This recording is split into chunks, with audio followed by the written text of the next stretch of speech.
सरगे जे बसेला वने राम मने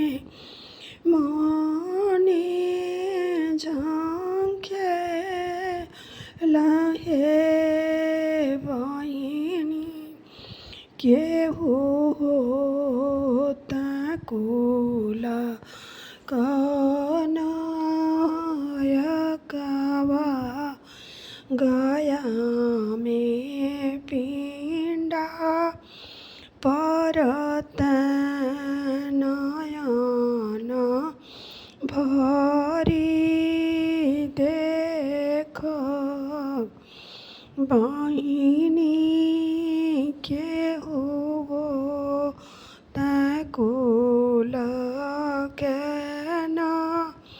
कनयकवा गया में पिंडा परत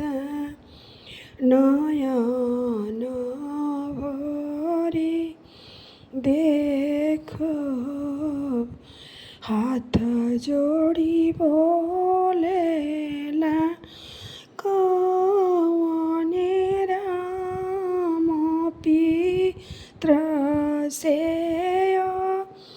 रज करेंगे बाबा हमारो रे कुल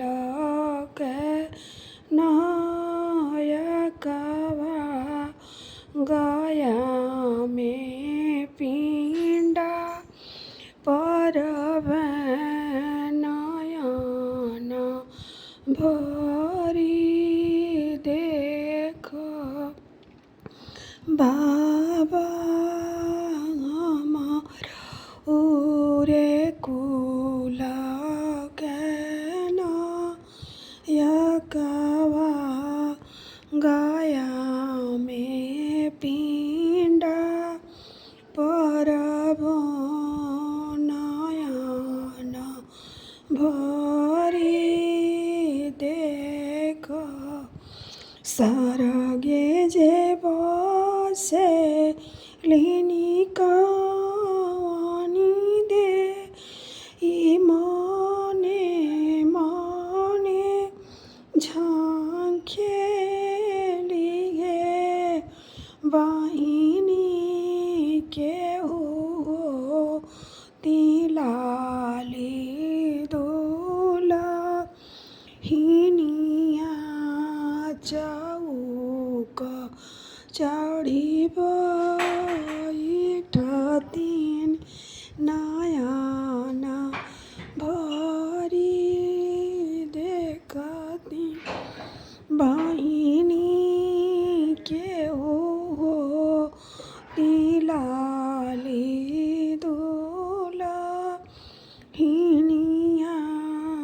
चौक चढ़ी बैठतीन नयन भरी